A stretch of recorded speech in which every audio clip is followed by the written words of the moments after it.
Chi di Giuseppe Carullo recita Gennaro Sansone.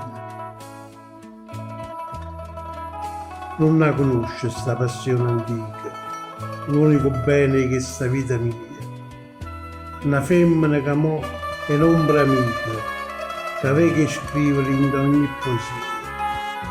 Gentile, dolce, affabile, sincera, che non sapeva di mezza bugia, teneva l'occhio la malinconia, ma metteva alleria se stava a lei.